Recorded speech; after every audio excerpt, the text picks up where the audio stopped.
Olá, empreendedora! Eu estou muito feliz por você estar aqui assistindo esse vídeo. Hoje eu estou trazendo um conteúdo que é a nossa primeira aula oficial da nossa maratona Empreendendo com Biscuit. Nós iremos falar sobre a origem do biscuit.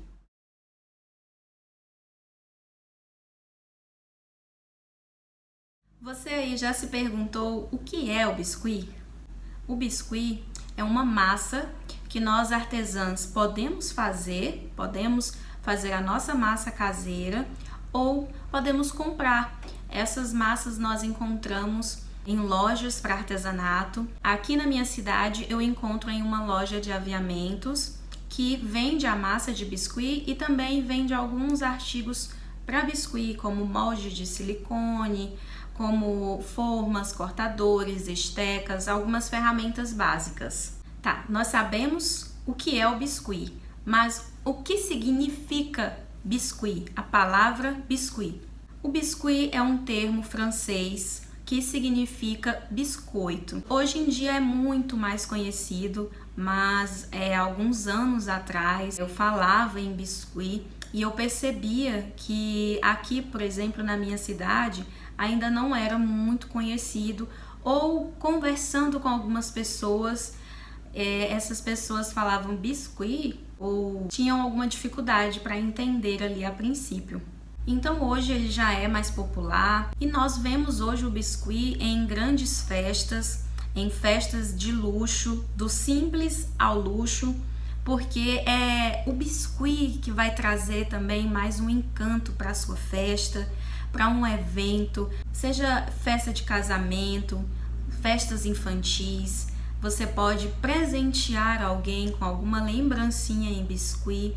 Então são várias opções na qual você pode trabalhar e por isso ele também tem se tornado mais popular, mais conhecido aí e mais explorado, mais trabalhado.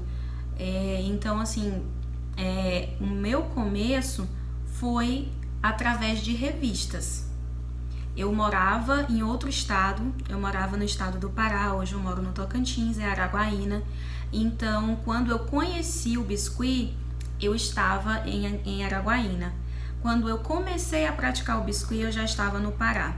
E já faz um tempo que eu retornei para Araguaína e vinha intercalando o biscuit com trabalhos que eu trabalhava em empresas privadas. Então foi me possibilitando eu ter o contato com o biscuit uma vez ou outra quando iam surgindo encomendas. O biscuit também é conhecido por algumas pessoas, assim como também artesãs, como porcelana fria. O que explica isso é porque o biscuit ele seca de forma natural. O biscuit, depois que ele seca, ele endurece e por isso, por algumas pessoas, ele é tratado como porcelana fria, porque ele não necessita ir ao forno. Então, ele tem esse processo natural de secagem que vai endurecendo a peça e que também faz com que a peça encolha um pouco depois da secagem. Então, aí já entra uma técnica que a gente vai estudar lá no módulo de massa de biscuit e também no passo a passo. Voltando um pouquinho aqui no termo francês, o biscuit significa biscoito, mas embora tenha esse nome, ele não é comestível e é preciso ter também esse conhecimento porque nós trabalhamos com o mundo infantil também. Temos esse grande envolvimento com lembrancinhas para festas infantis. Então o biscuit tem esse nome, mas ele não é comestível. Tem muitos trabalhos que dá vontade mesmo de comer. Quando você faz, por exemplo, um pote personalizado para biscoito, para chocolate, a gente faz a peça e coloca os detalhes que aproximam demais. Por isso que eu venho destacar sobre ele ser um trabalho que não é comestível. Tem aí temas de confeitaria, que é trabalhado para festas também infantis ou quando é na Páscoa. Então, por isso é importante ressaltar esse ponto.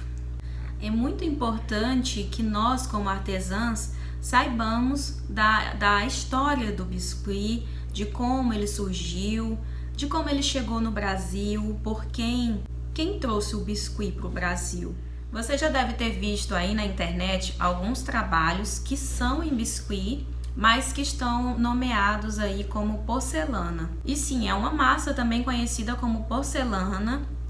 Algumas artesãs utilizam ainda como porcelana fria, mas é o biscuit, que é o nome de origem aqui no Brasil. A porcelana é proveniente das rochas e ela foi descoberta no século III depois de Cristo na China, onde também foram encontrados ali o potássio, o sódio, o cálcio e a argila pura também, que tem uma coloração branca. E foi através dessa textura da massa que foi possível então a produção de peças finas, artigos decorativos e até esculturas, que eram contempladas em grandes palácios de diversos países do mundo. E devido ao esforço que as pessoas tinham para conseguir essa matéria-prima, é que as peças acabavam se tornando mais acessíveis para a classe alta. Então, a comercialização dessas peças não eram acessíveis para as classes baixas. Essa matéria-prima era transformada em grandes obras de artes e por isso ela se tornava mais encarecida, e a comercialização dela já tinha assim essa diferenciação para as classes sociais pelo valor das peças. E eu hoje sempre procuro colocar nas minhas peças exatamente valor, porque valor é diferente de preço. Nós fazemos obras de arte, nós fazemos peças artesanais, fazemos peças com muito carinho, com muita delicadeza, com muita dedicação, tem que ter paciência.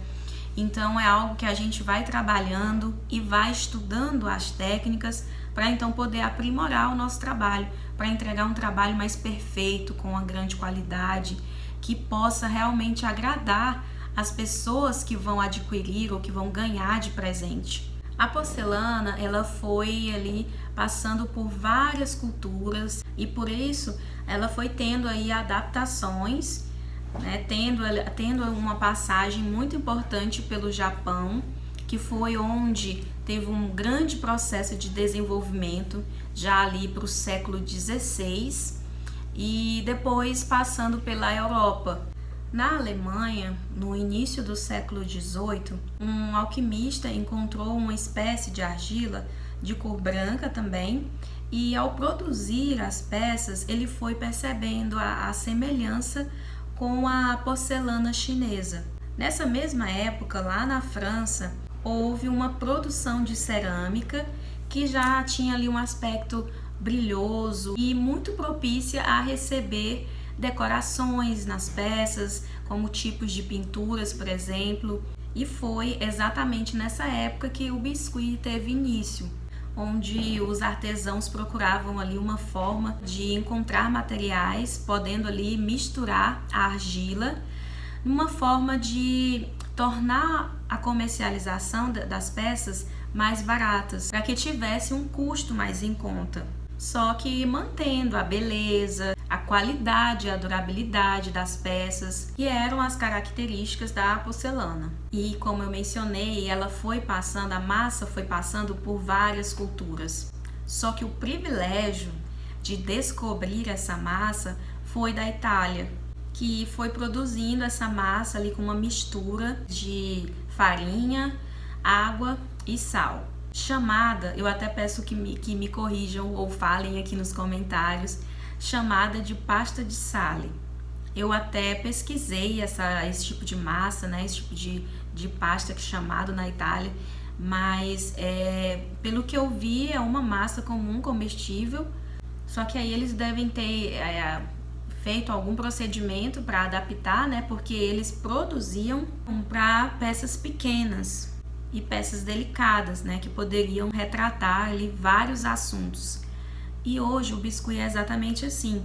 Você pode utilizar o biscuit para fazer qualquer tipo de arte, qualquer tipo de artesanato.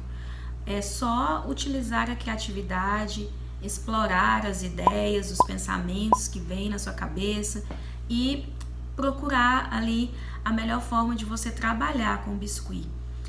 Trabalhar juntando aí a parte que a gente vai estudar de nicho com essa questão de poder utilizar para várias características, para vários tipos de peças. Só que o procedimento da massa não acaba por aqui, porque embora eles tenham ali descoberto essa massa, eles foram pesquisando, estudando e não satisfeitos, eles adicionaram mais um ingrediente, que é a cola, buscando ali um tipo de modelagem bem mais aproximado da porcelana, porque a porcelana clássica ela já é um tipo de peça mais resistente, com maior durabilidade. A cola foi adicionada à receita ali para promover o ligamento. Quando eu estiver aí mostrando o vídeo para vocês, eu vou postar um vídeo sobre a massa. Eu inclusive fiz essa massa ontem na dificuldade de encontrar aqui na minha cidade. Então dá para perceber, né, essa fase aí da fabricação da massa. E a partir daí que a massa foi recebendo as possibilidades de se trabalhar com pinturas, sendo brilhosas ou foscas. Eu já fiz uma peça onde eu fiz a pintura após a fabricação da escultura e a pintura ficou fosca. Geralmente eu utilizo tinta para tecido, mas nós vamos estudar isso na aula de pigmentação da massa. Devido ser a base de amido de milho e cola, elas precisam ter muitos cuidados. A pessoa que adquire uma massa, e claro, nós como artesãs precisamos esclarecer isso para as nossas clientes, os cuidados com uma peça de biscuit. Hoje eu destaco isso na tag que eu utilizo, que vai na encomenda, além da tag de gratidão pela encomenda, vai na tag também explicando os cuidados, né, as dicas com a peça de biscuit. O biscuit ele não surgiu com essa questão de se comparar com a porcelana ou de substituir a porcelana, mas foi conquistando ali o seu próprio espaço e faz tanto sucesso hoje. E vai continuar sendo um grande sucesso porque o biscuit é muito utilizado principalmente em festas infantis para fazer as peças decorativas. Eu hoje trabalho, já fiz peças decorativas que também são peças, enfeites de mesa, né, conhecidos também como enfeites de mesa, porque são maiores, são de imitações de personagens, de filmes aí da Disney, filmes como a Frozen, o Mickey. Então são vários temas que se pode utilizar o biscuit para fazer as peças, para o desenvolvimento dessas peças. Pode parecer aí que o biscuit é uma arte que os brasileiros já dominam há tempos, né? A porcelana fria só surgiu no Brasil na década de 80, através dos trabalhos magníficos da artesã Ana Modunho. Você consegue encontrar aí o Facebook dela como Ateliê Ana Modunho, e eu pesquisei também vários vídeos no YouTube, tentando encontrar vídeos e matérias mais recentes que falassem do trabalho dela no ano de 2021, pelo menos, ou hoje no ano de 2022, mas eu só encontrei vídeos aí por volta de 5, 6, 7 anos atrás. Encontrei também uma matéria nesse site aqui, falando um pouco mais sobre o trabalho da Ana Modunho. Você pode pesquisar, acessar e ver como ela concedeu a entrevista, né? As palavras que ela utilizava, a forma como ela destacou também sobre você ter um leque de possibilidades, basta você utilizar a sua criatividade. Então, pesquise muito, estude bastante, busque e explore as ideias, façam peças de amostra, façam testes, que é exatamente isso que eu faço hoje. Eu vou produzir uma peça, eu não tenho amostra ainda do tema, então eu procuro trabalhar uma peça de amostra para que quando eu vá fazer a peça já da cliente, eu já faça um acabamento melhor, eu já mude ali o que eu preciso melhorar. Então é isso. Então, após conhecerem aí a maleabilidade da massa, que não é com uma porcelana fria, né? Que a porcelana fria precisa ir ao forno em altas temperaturas. O biscuit já tem esse procedimento de secagem natural, só que ele precisa de alguns cuidados. O biscuit ele precisa ser mantido longe da umidade para evitar ali o amolecimento da peça. Não pode ficar exposto ao ar, precisa ser bem embalado, e eu utilizo de 2, às vezes até 3 saquinhos para embalar um pouco de massa, né, dependendo da quantidade que eu tingir. E ainda, quando eu vou guardar as massas no final do expediente, eu guardo todas elas dentro de um outro saco, uma outra sacolinha maior. Precisa ser conservado em baixa temperatura, para que não tenha também essa perda, né, na questão de amolecimento.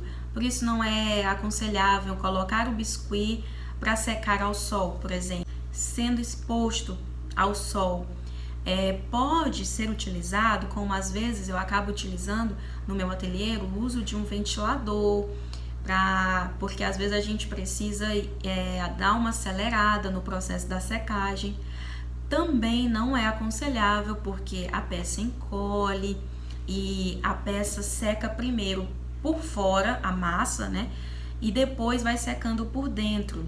Então é importante que o processo da secagem seja completamente natural. E depois dessa grande descoberta, o biscuit ele foi passando a ser mais do que um artigo decorativo. Ele foi passando a ser uma possibilidade lucrativa e mais do que uma expressão artística, né?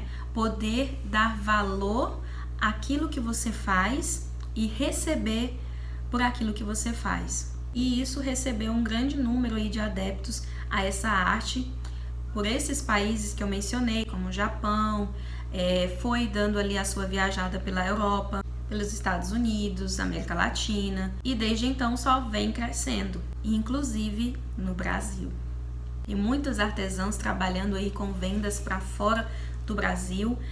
Esse é o meu objetivo, de um dia poder fazer. Já recebi um orçamento, gente, eu recebi um orçamento dos Estados Unidos pelo Elo 7, né? A encomenda não chegou a ser finalizada, mas eu recebi.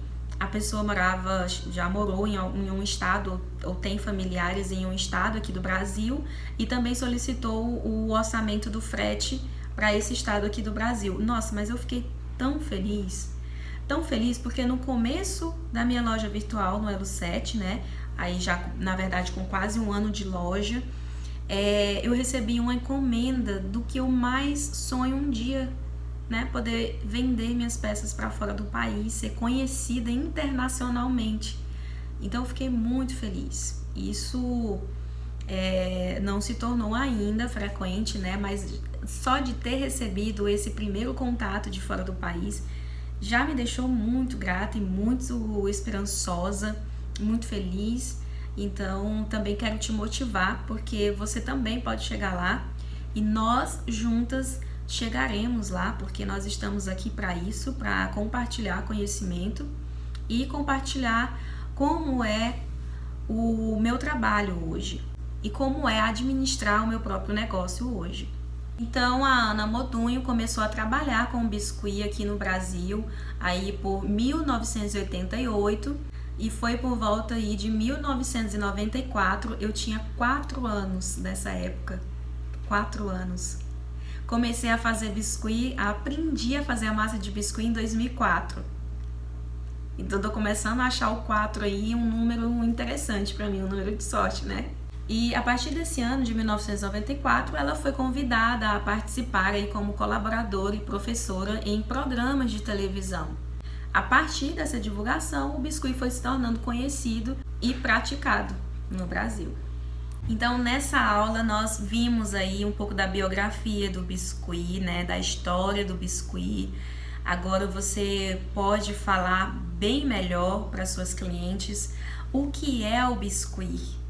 Como surgiu o biscuit? Já pensou você falando disso no seu Instagram? Falando, esclarecendo para as pessoas que não conhecem a fundo o biscuit, não conhecem da história mesmo, não conhecem o biscuit.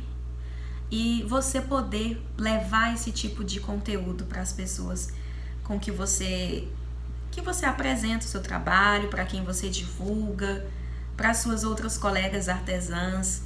Então, é muito importante a gente ter essa base de informação. Espero que vocês tenham gostado dessa aula.